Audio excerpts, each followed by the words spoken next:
Hello mga ka-idol, welcome back po sa aming YouTube channel. Sana po hindi po kayo magsawang magsuporta at magsubaybay sa aming mga i-upload na videos.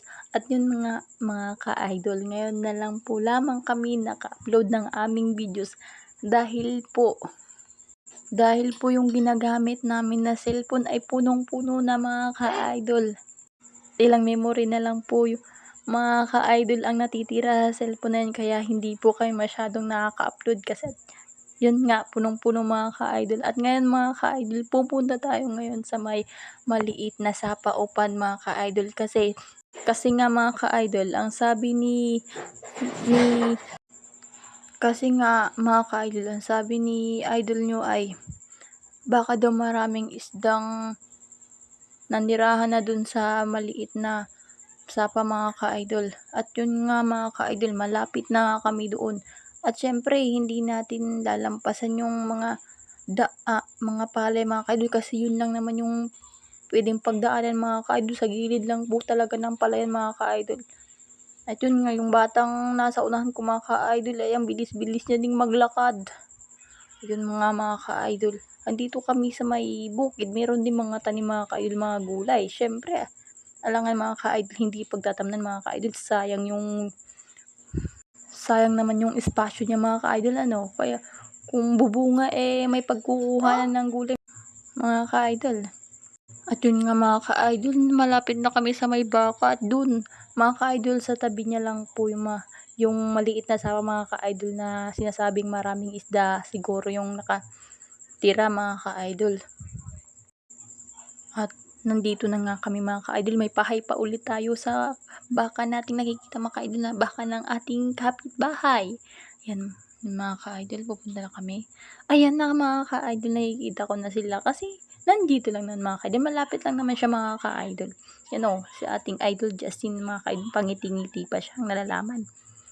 Ito na nga mga ka-idol, ipapasilip ko na sa inyo munting sapa na sinasabi ko mga ka-idol. At sinasabi nga rin ni Idol Michael na maraming isdang naniniraan mga ka-idol. At yun nga mga ka-idol, ewan ko ba anong gagawin nila mga ka-idol dyan. Baka siguro gagawin nilang fish pan mga ka-idol kasi yun lagi sinasabi ni Idol Michael natin. Yun nga mga ka-idol, andun na si Idol Michael sa may tubig. Tinitingnan niya na kung maraming isda mga ka-idol, tsaka anuhan nila mga ka-idol kung paano nila ilalagay yung mga dalang sako mga ka-idol, kasi sabi ni Idol Michael ilalagyan niya ng lupa mga ka-idol at ihaharang niya dun sa may sa daanan ng tubig mga ka-idol puntang palayan. Sa kabilang palayan po yung sinasabi kong mga ka-idol. At yun nga mga ka-idol, napagtanto ko mag-uumpisa ni si Idol Michael sa kanyang ginagawa at ngayon nga nagpapala na siya mga ka-idol. Nililinis niya at tinatabi niya yung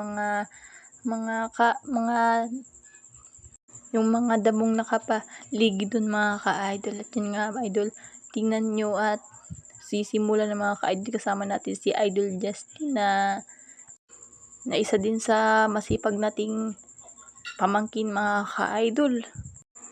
Yan nga mga ka-idol, mukhang matatapos na sila sa kanilang ginagawa at nandito na nga sila mga ka-idol. Pangiti-ngiti pang ating Idol Michael. Yan na nga, andyan na sila mga ka-idol at mag-uumpisa na sila maghuhukay ng lupa. Nakikita nyo naman idol yung kanilang ginagawa. Pupunin po nila yung sako na yun mga ka-idol at saka ipupunta dun sa kung saan nilinisan nila kanina idol at ihaharang nila yan. Kitang-kita nyo naman mga ka-idol, masisipag ng ating mga kawani ng ating munting sapa mga ka-idol.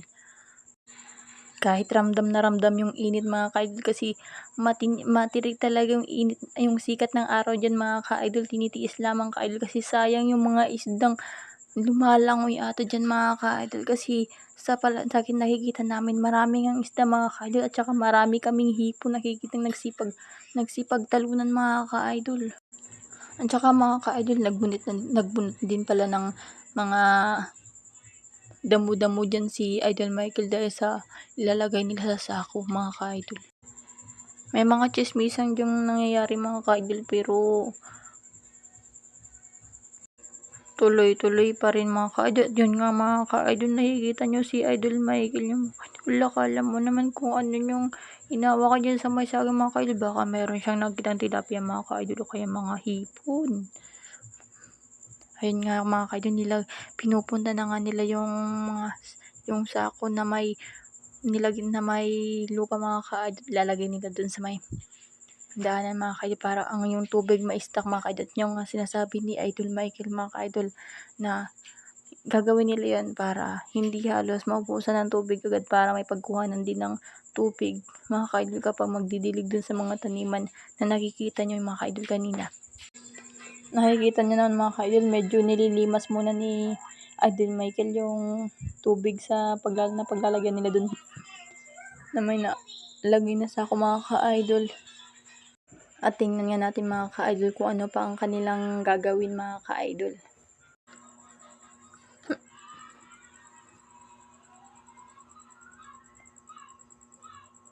Nakikita nyo nga mga ka-idol, nagsasalitan sila ng pagtanggal ng tubig mga ka-idol upang ilagay dun sa may kabilang pwesto ng ka-idol, yung maliit lang, din, tinatanggal lang din mga ka-idol. Kita nyo mga ka-idol. At yan nga, nakikita mo nyo naman mga ka-idol, ang aking pamangkin na naghahanap ng mga hipon mga ka-idol. Mga ka-idol, may nahanap kaya siya mga ka-idol? Mukhang meron mga ka-idol kasi may hawak-hawak na siya sa kanyang kamay mga ka-idol. At yan nga, lumusong na din ako mga ka-idol. Sinubukan ko na din maghanap mga ka-idol kung meron akong makita. Tingnan natin kung ano mangyayari sa mga tsura natin dyan mga ka-idol sa paghahanap natin ng ay, may bata pa rin. Pumasok din mga ka-idol. Sumama din siya mga ka-idol. Maghanap din daw siya ng isda mga ka-idol. Dahil yung pamangkin ko, marami na din siyang nakita mga ka-idol. Ayun nga, pabilis ka-idol sa paghahanap mga ka-idol. Ito namang pamangkin ko ay pulot ng pulot. At pangiti-ngiti nga siya mga ka-idol sa kanyang mga nakikita mga ka-idol. Sobrang dami siguro mga ka-idol. Pangiti-ngiti na siya mga ka-idol. Ayan, kinuha niya na yung timba mga ka-idol. Pumila na kaming paglagyan mga ka-idol. Kapag doon na kayo banda sa medyo malayong idol, kaya mahirap naman yung pabalik-balik ka mga ka-idol. At yun nga mga ka-idol, pinorward ko ng aking video kasi medyo mahaba-haba itong mga idol sa pagkuha namin ng maraming tilapia at saka hipon mga ka-idol.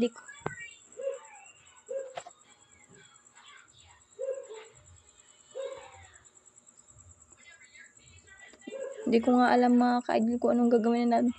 Puting yung andinis-dinis namin kanina mga ka-idol. Ngayon, dumi-dumi na namin mga ka-idol at halos langoy na namin yung maliit na saka mga ka-idol. Sobrang dami nakikita namin mga tilapia mga ka-idol.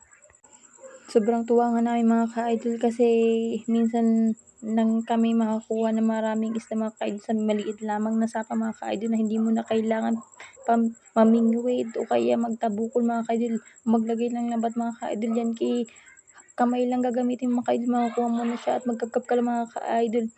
Makakuha mo na yung mga isda mga ka-idol. Yung dalawang kasama namin mga ka-idol habang abala sa paglalagay ng harang dun mga ka-idol, abala naman kami sa pagkukuha ng mga hipon mga ka-idol at saka tilapia mga ka-idol. At yung bata nga niya maliit mga ka-idol, nakakuha pa siya ng tilapia mga ka-idol.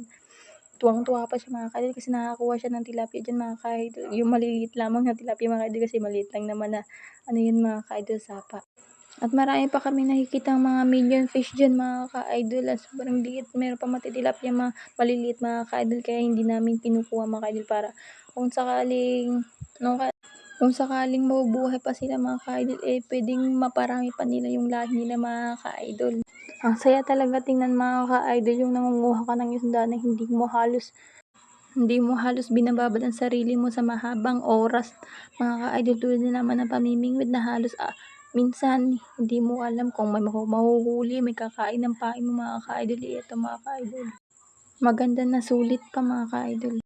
Mabuti nga at naisipan ni Idol Michael na pumunta kami dito mga ka-idol kasi nga ang sulit talaga mga ka-idol kung alam nyo lang mga ka-idol.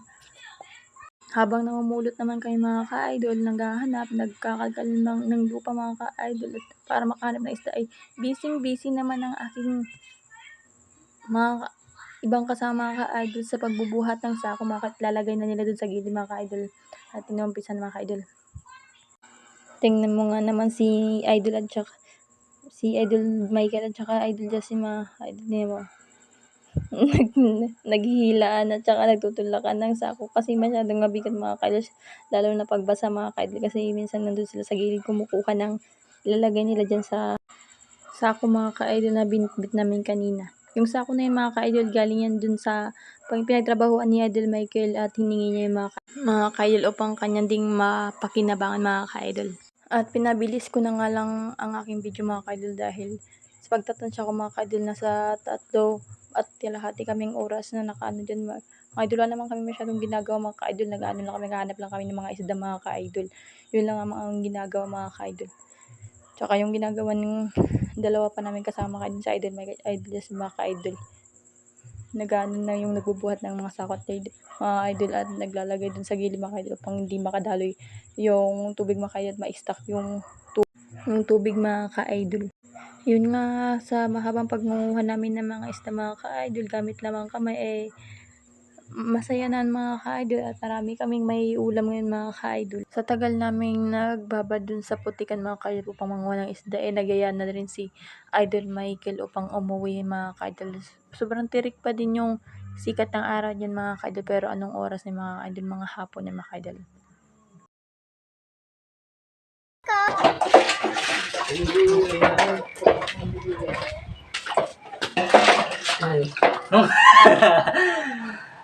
Na-video yan? Mga idol, tayo yung nakuha namin, oh.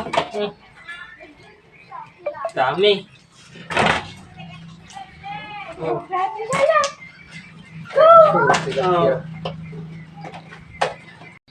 Ba't mo nilagay mo parang? Oh, yun mga idol, dito. Hanggang dito na lang. Maglilinis na kami.